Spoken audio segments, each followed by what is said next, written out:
Hola, bienvenidos y bienvenidas a Epílogo, yo soy Frida y en este nuevo video les quiero platicar un poco sobre las lecturas que hice en el Maratón de Guadalupe Reinas y pues les voy a ir contando cómo me fue, empezando por cronológicamente cómo los fui leyendo.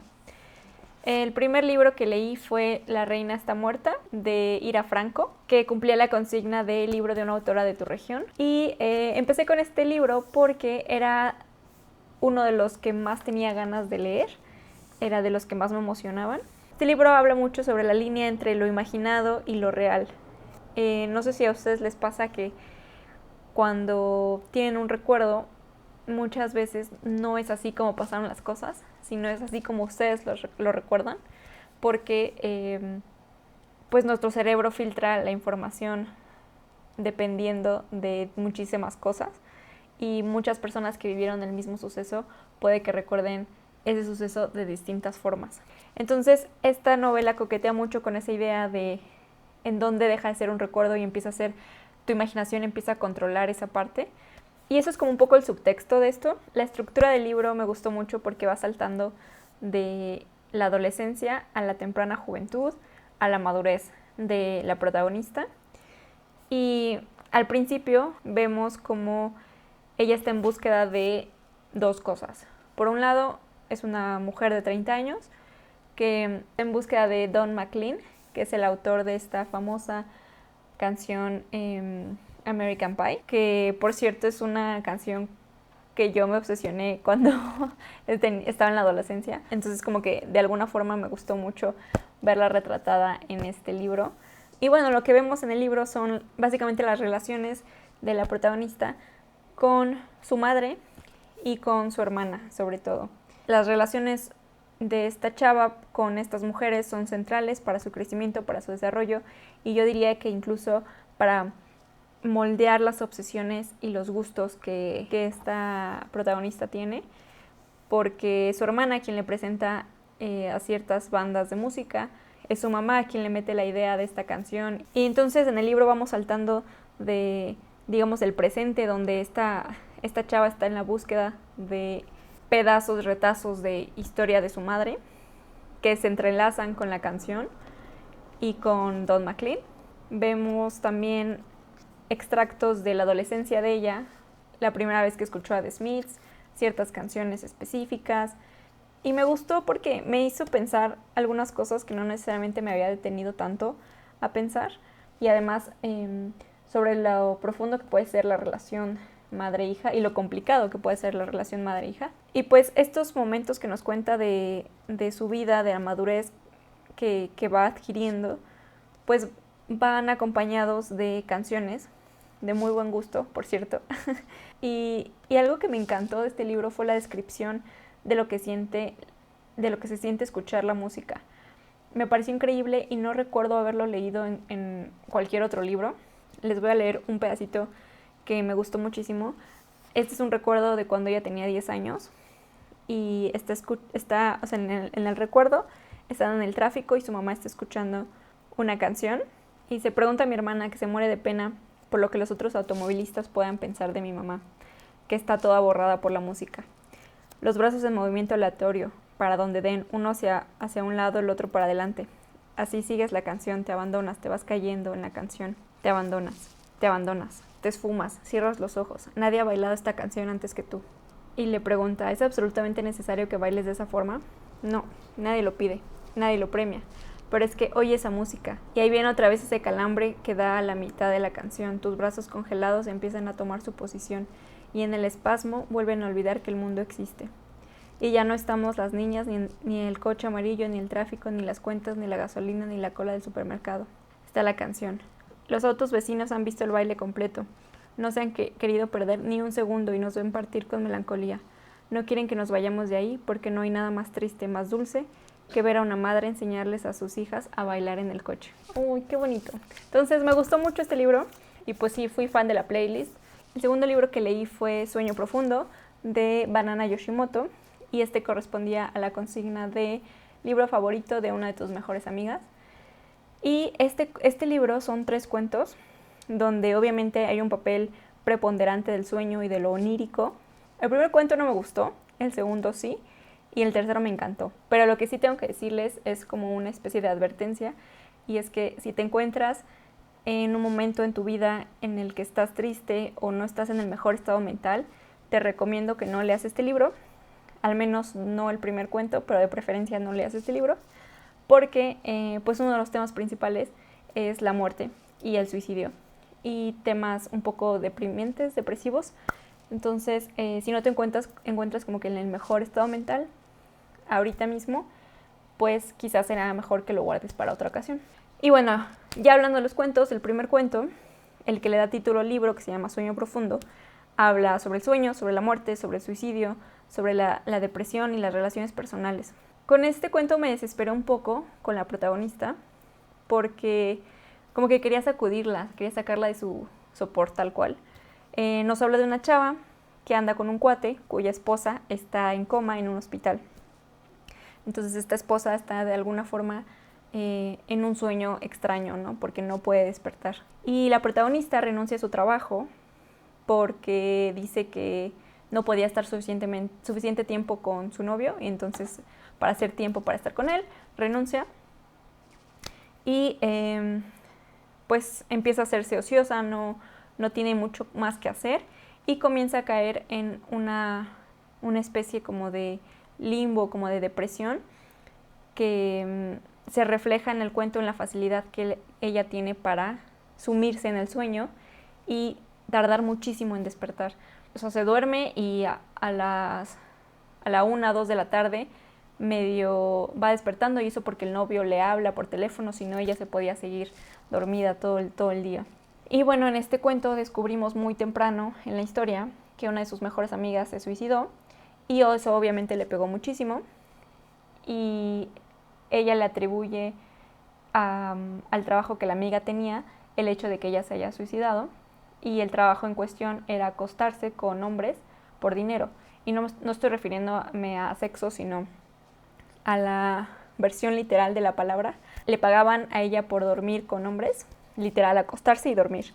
Eso pues obviamente tiene una referencia clarísima, evidente a La Casa de las Bellas Durmientes de Kawabata, porque justo ese libro, esa novela, que por cierto, aquí está, La Casa de las Bellas Durmientes de Kawabata, justo la trama de este libro es una especie como de burdel, de lugar donde muchas mujeres trabajan haciendo esto que les cuento, dormir con personas por dinero. Y pues ahí, entonces no sé qué tienen los japoneses con dormir y eso, pero me pareció un tema muy interesante de explorar y de profundizar. Y pues ahí está este hilo también, esta frontera que a veces se cruza y a veces no, sobre la imaginación y los sueños. Y como en el cuento dicen que las personas, las mujeres a las que les pagaban por dormir con ellos, de alguna forma absorbían los sueños y las pesadillas de los hombres que pagaban por este servicio. Entonces, no explora mucho ese tema. A mí me parece muy interesante, pero ese cuento no explora eso, lamentablemente. Lo que sí es que tengo que decir que este cuento, la narración es muy buena en el sentido de que es muy vívida las descripciones que hace, porque hace que te sientas como muy envuelta en ese proceso de sueño, te hace sentir como muy absorta en te sientes hasta como pesada cuando estás leyendo eso, como que te empieza a envolver mucho. Entonces eso me parece muy, muy admirable, se lo aplaudo a la autora. Y bueno, el segundo cuento se llama La Noche y los Viajeros de la Noche, y este estuvo muy entretenido porque el chisme está buenísimo en este cuento. Este cuento nos habla sobre una chava que encuentra en un cajón unas cartas de hace muchísimos años que eran de la exnovia de su hermano, que su hermano falleció. Y esta exnovia era gringa, estaba en un programa de intercambio en Japón cuando eso sucedió, cuando escribió las cartas y todo eso. Y posteriormente el chavo va a visitarla a Estados Unidos y se queda allá un rato y no sé qué más. Pero terminan cortando, y muchos años después esta chava encuentra las cartas y empieza a rememorar cómo era esta chava, las pláticas que había tenido con ella y todo eso. Y total que se encuentra con la exnovia de su hermano, porque está en una visita en Japón con su esposo, con la nueva persona con la que está. Y descubre cosas muy interesantes la chava que tienen que ver con unas relaciones medio... Solo les voy a decir que hay unas relaciones incestuosas, hay drama de quién es el padre de cierto niño y bueno, está súper dramático, pero está muy entretenido. Y también hay una persona que tiene una cierta sensibilidad en este mundo onírico, que tiene cierta sensibilidad con el tema de los sueños y sobre ciertas personas. Y bueno, el tercer cuento, que fue el que me encantó y que si vieron mi video de top de 20 de cuentos que leí en 2020, ya sabrán cuál es. Se llama Una experiencia y me pareció el mejor de los 3 cuentos. Y aquí vemos a una mujer que tras terminar una relación se encuentra con que tiene asuntos pendientes que tienen que ver con esa relación fallida, pero no necesariamente con la persona con la que terminó, sino con otras personas del círculo un poco más grandes. Y pues el cuento trata sobre temas de autodescubrimiento, sobre dejar ir, sobre los caminos que no exploramos y sobre todo aquí el tema del sueño es muy importante porque cierta persona se le aparece, digamos, de alguna forma en el sueño a la protagonista y es a partir de ahí que ella va desenredando esta historia que nos va contando. Sí lo recomiendo. Y además este cuento tiene representación LGBTQ, entonces eso me gusta mucho. La tercera lectura que hice fue Tinder, que fue libro que cumplía la consigna de leer una narrativa gráfica de distribución digital libre o de libre acceso. Y pues este fue como una sorpresa porque me lo leí rapidísimo. No sé por qué pensé que tenía más páginas o más tomos o que era la primera parte o algo así. Pero literal te lo lees en 5 minutos, 20 minutos si te quedas apreciando el arte y los dibujos que son muy bonitos. Y creo que en Goodreads incluso tiene como 20 páginas, o sea, el conteo es como de 20 páginas. Y es una historia que prácticamente no tiene palabras, pero que está súper bonita. Y también tiene representación LGBTQ. El siguiente libro que leí fue El ataque de los zombies, parte 1500, de Raquel Castro. Y este cumplía la consigna de libro que te haga sonreír, reír o carcajearte. Este libro me subió el ánimo muchísimo después de Sueño Profundo, que me dejó como que... O sea, el último cuento me dio un subidón, pero aún así está triste y melancólico. Pero en realidad es un libro muy triste, como casi toda la literatura japonesa. Y entonces necesitaba que se me levantara el ánimo. Y este libro lo logró. Y pues Raquel Castro tiene un talento para escribir historias amenas e historias bonitas. Me sacó muchas sonrisas e incluso me sacó un par de risas. Todos los cuentos de este libro son fantásticos. Varios se sitúan en la realidad, varios se sitúan en la Ciudad de México y casi todos coquetean en esta línea de entre lo real y lo fantástico. En algunos cuentos todo parece que estamos viviendo en esta realidad, pero de repente hay un desliz que te lleva a lo fantástico y sales a la luz y de nuevo está la realidad. Entonces ese vaivén me pareció muy, muy interesante. Y pues los temas del libro son el apocalipsis, los zombies, por supuesto, fantasmas, incluso hay un cuento donde se venden almas, hay un cuento de zombies que llevas a la escuela, como tu proyecto o como tu juguete. Y bueno, mis cuentos favoritos de esta colección fueron Rosas de la Infancia, Tengo un secreto, El recado y El número que usted marcó. El número que usted marcó creo que es un cuento que me va a perseguir por mucho tiempo porque me habló de una forma muy distinta y como que yo me pongo en el lugar de la protagonista y digo, yo creo que hubiera hecho lo que la protagonista quería hacer y no... y pensó mejor no hacer. Y bueno, mi único pero en este libro es que varios de los cuentos sentí que se acabaron muy pronto, como que sentí que se precipitaron un poco en la conclusión, pero fuera de eso es un libro muy ameno, sí lo recomiendo si quieren algo ligero y quieren algo que les saque sonrisas. Luego leí Su cuerpo de Harán, de Alejandra M. Vázquez, y este cumplía la consigna de libro sobre labores de cuidado. Hay una sistémica y terrible invisibilización del trabajo doméstico y del trabajo de cuidados. Los trabajos de cuidados, que creemos muchas veces que no es un empleo real, porque no está en el área pública sino en la privada, y porque se nos ha enseñado que lo que se hace en lo privado se hace voluntariamente y tras el velo del cariño, del afecto, y como dice la autora, ¿a dónde diablos se va uno a vacacionar con 1.000.000 de gracias? ¿O qué te compras con 1.000 abrazos de agradecimiento? Pues nada, ¿no?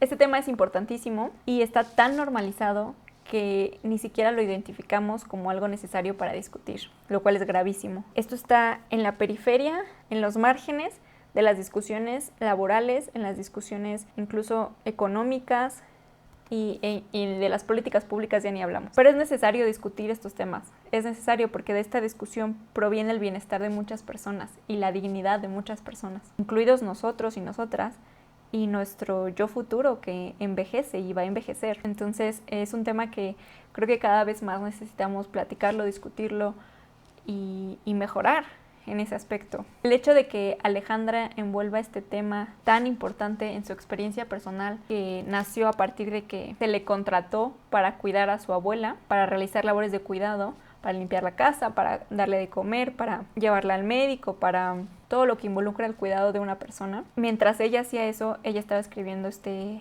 ensayo y te va contando sobre su experiencia al darse cuenta de todos estos temas y de ponerlos bajo la luz. El hecho de que te lo cuente alrededor de una historia real y de la relación que tiene con su abuela y con su madre y con el resto de su familia hace que la lectura como ensayo sea muy amena y que sea muy rápida, pero también hace que te cuestiones mucho pues algunas cosas que das por hecho. Y pues nada más como comentario final de ese libro, Alejandra al final menciona como que su abuela le preguntó qué estaba escribiendo y ella no le dijo que estaba escribiendo este ensayo, sino que estaba escribiendo una novela, y al final tenemos un par de paginitas donde es la novela, y yo solo quiero decir que espero que Alejandra sí la publique, porque súper jalo a leer esa novela. Y pues sí, escrita a partir obviamente de la misma experiencia. El siguiente libro que leí en El Guadalupe Reinas fue Nimona, de Noelle Stevenson, y este cumplía la consigna de libro ambientado en un mundo en el que te gustaría vivir. Y este libro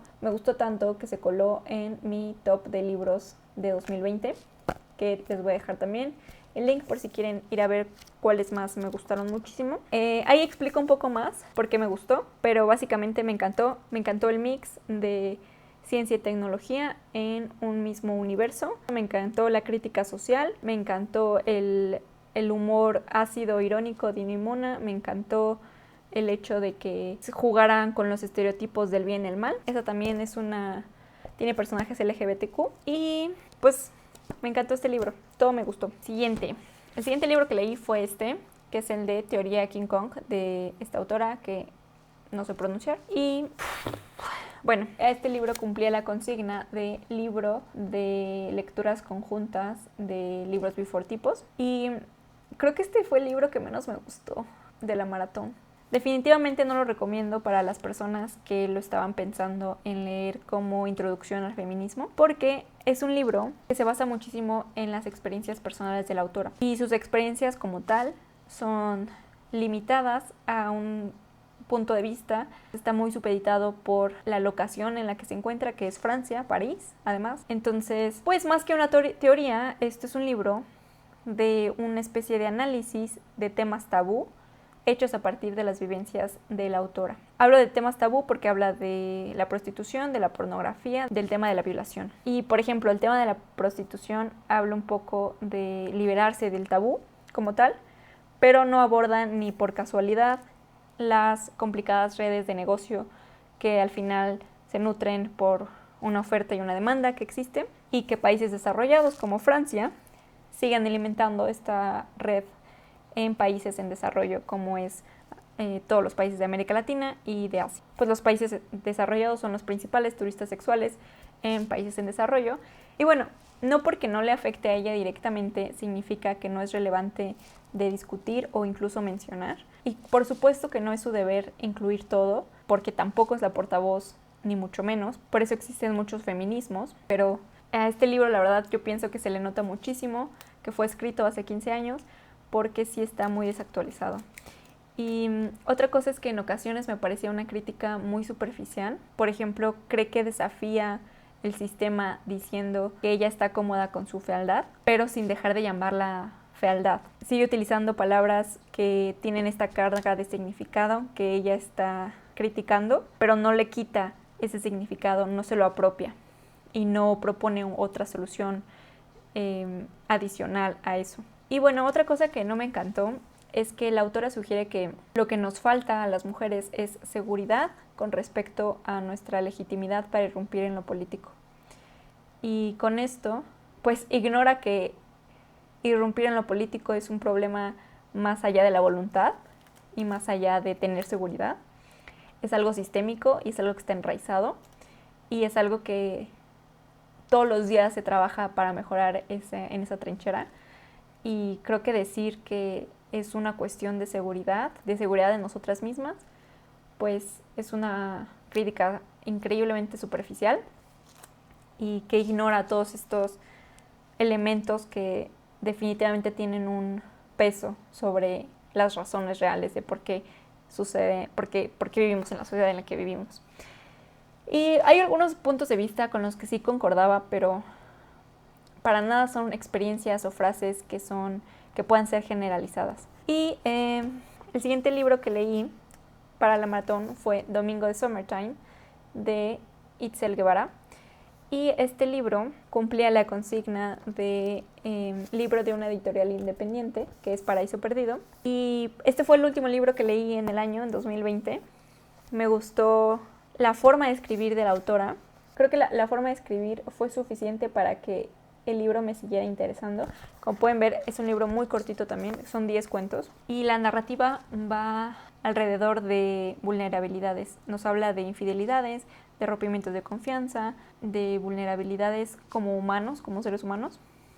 Y yo los definiría como una especie de estudio de caso del ser humano. Los dos cuentos que más me gustaron fue el de Los Ángeles de Charlie y Mami está enferma. En este me sorprendió que la voz del personaje se notaba mucho que era masculina, lo cual a mí me parece algo difícil de lograr y se lo aplaudo a la autora. Y bueno, en este libro en general sí me gustaría hacer la acotación que quienes quieran leer para escapar, quizá este no sea su libro, porque son historias reales, sin ningún rastro de realismo mágico, sin ningún rastro de fantasía o algo que se aleje de la cotidianidad. Justo es lo contrario, justo es hablar de lo humano que podemos ser. Y esos son los libros que terminé de leer.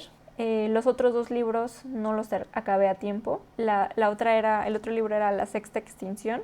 Y este libro sigo sin continuarlo. O sea, después de que terminó el 6 de enero lo de la maratón, ya no seguí leyendo ese libro. Me enfoqué en otras cosas. Porque, bueno, a ver, este libro habla sobre especies en extinción. Yo pensé que era un poco más sobre cómo alertarnos a los seres humanos sobre las especies que se están extinguiendo y sobre todo cómo va a tener eso un impacto en nuestras vidas y en nuestros ciclos. Y leí el prólogo y leí los 2 primeros capítulos. Cada capítulo es de una especie y no sé, me parecieron muy malos, la verdad. Pensé que estaría más ameno y pensé que sería más crítica y como empuje a moverse, a movilizar esfuerzos y tratar de cambiar un poco la conciencia de las personas. Pero no, o sea, hay partes donde ella narra cómo se sentía al ir a visitar estos lugares y a entrevistar a ciertas personas para saber lo suficiente acerca del animal en cuestión para el capítulo. Y hace comentarios que a mí me parecieron muy desafortunados, como, y esto es textual, me dio la impresión de estar estirada en un ataúd cuando la señora tuvo que dormir en una hamaca en un bosque tropical en Panamá. Es como, no sé, ¿era necesario decir algo tan horrible? O sea, y había partes donde no tenía nada que ver con el tema y decía cosas muy fuera de lugar, como que iba a un restaurante donde tenían un menú llamado por un científico específico y ella usa un párrafo para decir que este menú le recordaba la historia del científico y que ella había visto que él era delgado y en los años se fue haciendo más grueso y corpulento, y esto lo estoy citando textual, y en los años se fue haciendo más grueso y corpulento hasta que hacia el final de su vida era una persona obesa. Y inmediatamente, o sea, en el párrafo que sigue, se pone a hablar de los elefantes. Entonces, qué comentario tan más gordofóbico, o sea, ¿qué quiso decir con eso? Y sobre todo, ¿qué valor agregado le daba la lectura al capítulo? Absolutamente ninguno. Entonces, pues a menos que quieran saber sobre los detalles específicos de los colmillos de los mastodontes, no les recomiendo esta lectura. Muy triste, porque tenía muchas ganas de este libro. Pero bueno. Y finalmente, empecé, pero no terminé en su momento, ya ahorita ya lo terminé y les voy a hablar un poco, Not Your Sidekick de C.B. Lee, que este libro era para la consigna de... el otro libro, por cierto, era la consigna de leer un libro de divulgación científica, y este era para leer un libro con un personaje fuera de la norma. Y este lo escogí porque la protagonista es una chava cuyo padre es vietnamita, cuya madre es china, y vive en un mundo donde hay superpoderes, sus papás tienen poderes y además ella es bisexual. Entonces no sé en qué otro libro vayan a encontrar este mix de características de un personaje, pero pues me parecieron como adecuadas para él, fuera de lo normal. Y bueno, les quiero contar de qué trata. Primero que nada, no, y repito, no vayan a leer la contraportada de este libro antes de leer el libro, porque tiene 2 spoilers muy grandes y no sé por qué la gente hace eso, o sea, ¿por qué ponen spoilers en la contraportada? De verdad, ¿quién les hizo tanto daño? O sea, bueno, lo que nuestra protagonista, que se llama Jess Tran, lo que ella quiere más que nada en el mundo es tener superpoderes y ser una heroína. Sus padres son los superhéroes de la ciudad en donde viven, que se llama Andover, que está muy cerca de Las Vegas, y en este mundo pues es ciencia ficción porque es la Tierra, pero en el siglo XXII hubo una tercera guerra mundial donde se peleó por los recursos y ocurrió algo que llaman los desastres. Y a partir de eso la gente empezó a desarrollar superpoderes, empezaron a nacer con superpoderes. Y la gente que desarrolla poderes lo hace a más tardar a los 16 años. Y Jess está a punto de cumplir los 17 y está desesperada porque no ha desarrollado ni un solo poder. Su hermana mayor tiene poderes, como dije, sus padres tienen, y pues los superpoderes se pasan genéticamente, entonces ella está pues obsesionada con tener poderes. Y bueno, esa es como la premisa inicial del libro. ¿Es predecible la historia? Sí, mucho. Adiviné todos los giros de la trama más importantes, pero de hecho a veces me frustraba mucho con la protagonista porque no se daba cuenta de las cosas tan obvias y se tardaba muchísimo tiempo en acomodar las piezas del rompecabezas. Y bueno, otra cosa que me molestó fueron los diálogos, sobre todo los diálogos de las villanas, porque eran extremadamente irreales y me frustraban muchísimo porque eran soliloquios en donde le explicaban a los protagonistas por qué eran malos, quién les había hecho tanto mal, o sea, todo lo que el lector necesita saber, pero a través del diálogo. Lo cual no me gusta para nada. Es como en las películas que en lugar de que el villano ataque al héroe y lo mate de una sola tajada, se ponen así a decir su discurso de te preguntarás por qué hice lo que hice. Déjame pasar los siguientes 30 minutos ilustrándote sobre todo lo que pensabas que era cierto y te equivocaste. O sea, si en verdad lo quieren matar, lo matas de un tajo y ya. O sea, ¿por qué se molestan tanto en tratar de explicarle la situación? Pero bueno, eso es para la audiencia, obviamente. Y es un recurso que a mí no me gusta. Pero bueno. Y otra cosa que no me gustó es que convenientemente había muchas cosas que funcionaban para mover la trama. Tipo, estamos varados en medio del desierto. Mira, encontré una mochila que tiene agua y tiene barritas. Ese tipo de cosas. Sí tiene ese tipo de problemitas que creo que se ven mucho en novelas primerizas. Pero a pesar de eso, pues es entretenida, sí, es amena, es una historia amena, claro que sí. Si quieren algo ligerito, sí lo recomendaría. Pero si no les molestan estas características que les menciono. Por otro lado, las cosas que sí me gustaron es que hay representación LGBTQ. Tenemos un personaje secundario y la protagonista son personas bisexuales. Y un personaje secundario que me encantó su personaje y que ya vi que esta es una trilogía y el segundo libro trata de ese personaje. Es un chavo trans Y ya por último tiene unas vibras parecidas, muy parecidas a la serie The Boys de Amazon Prime, en el sentido de que los superhéroes no son lo que parecen y hay una trama de poder detrás de todo eso y no sabes bien el bueno que pensabas que era muy bueno, pues en realidad resulta ser no tan bueno. Y en eso se parece mucho a The Boys, entonces si ese tipo de historias les gusta, pues también yo creo que les va a gustar bastante este. Claro que esto no tiene nada del gore ni de la sangre que tiene la serie de The Boys. Y pues ese sería todo. Ese fue mi Guadalupe Reinas. Acabé 8 libros y empecé 2. Espero que en la edición 2021 pues sí pueda terminarlo. Sí pueda terminar los 10 libros.